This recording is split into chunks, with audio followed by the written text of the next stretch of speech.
రీసెంట్గా IT industries మీద ఓ పెద్ద బాంబు పడింది.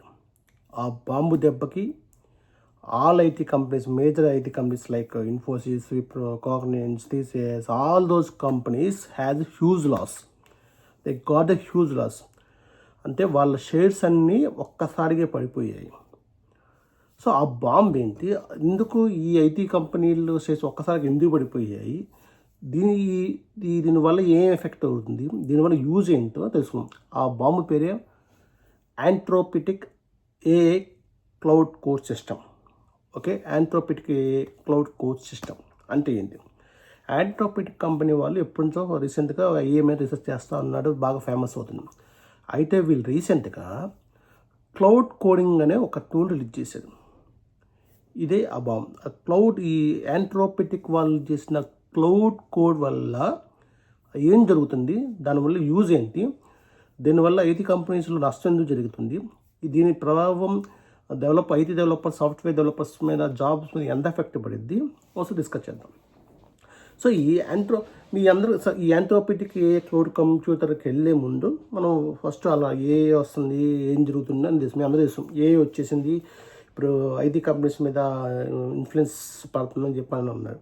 సో కొత్తగా దీనివల్ల ఏంటి, ఆల్రెడీ జరిగింది కదా అని చెప్పి అనొచ్చు. సో ఏఐ వచ్చింది. సో ఏఐ వాళ్ళు ఏం చేశారు, ఇప్పుడు ముఖ్యంగా సాఫ్ట్వేర్ కంపెనీస్లో కోడింగ్ రాసే వాళ్ళ మీద ఎఫెక్ట్ దేని మీద పడింది, ఈ కోపైలట్ అని చెప్పి, క్లస్టర్ అని చెప్పి, వైప్ కోడింగ్ అని చెప్పి. సో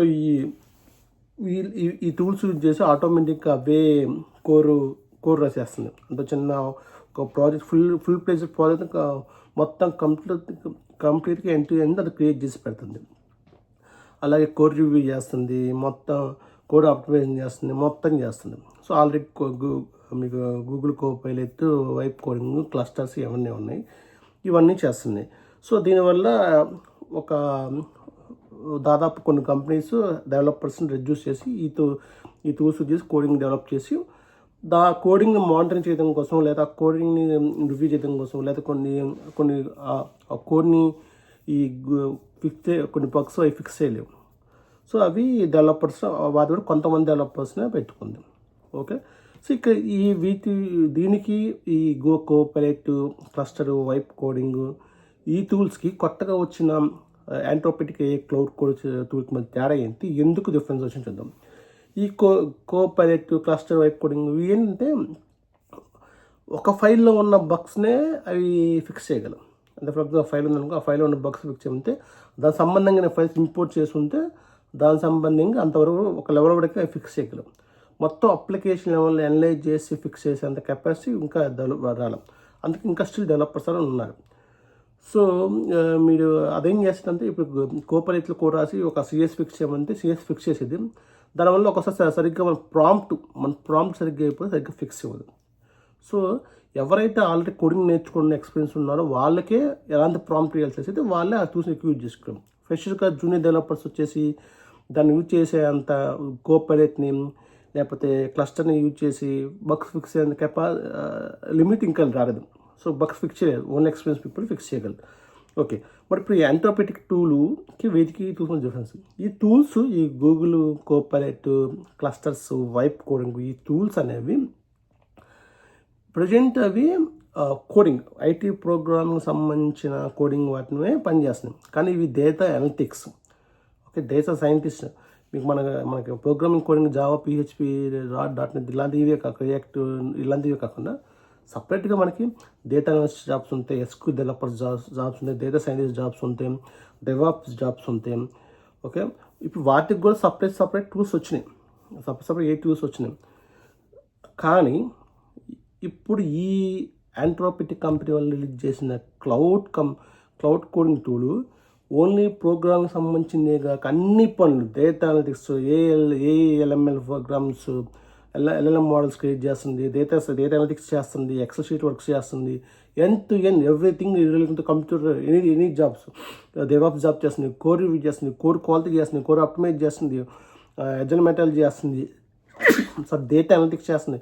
సో ఇప్పుడు ఒక్క టూలే ఇవన్నిటిని కవర్ చేస్తుంది.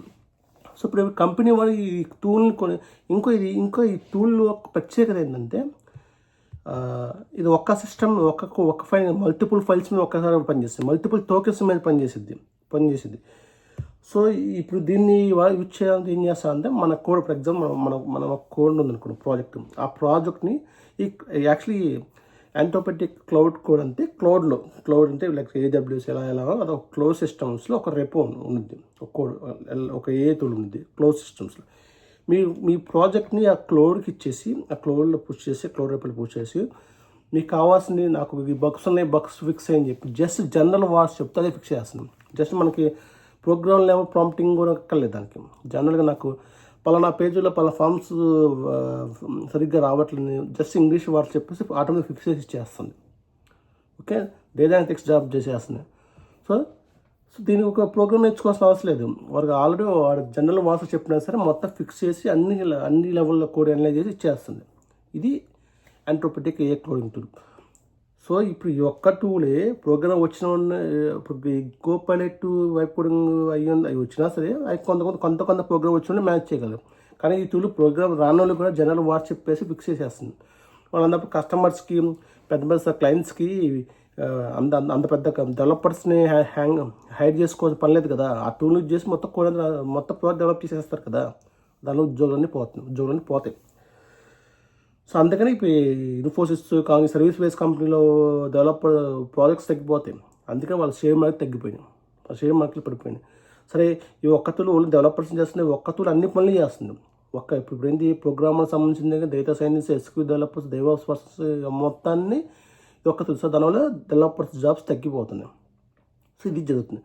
మరి ఇప్పుడు ఈ యాంటోపెటిక్ అయితే క్లౌడ్ కోడ్ సిస్టమ్ ఎంతవరకు యూజ్ చేసుకుంటాడు, ఇది నిజంగా ఇండస్ట్రీలోకి ఈ టూల్ బాగా డెవలప్ అయితే, లేక ChatGPT డెవలప్ అయితే జాబ్స్ ఎంతవరకు ఉంటాయో లేదో తెలియదు, కానీ ఇది జరుగుతుంది. ఇది IT ఇండస్ట్రీలో పెద్ద బాంబు.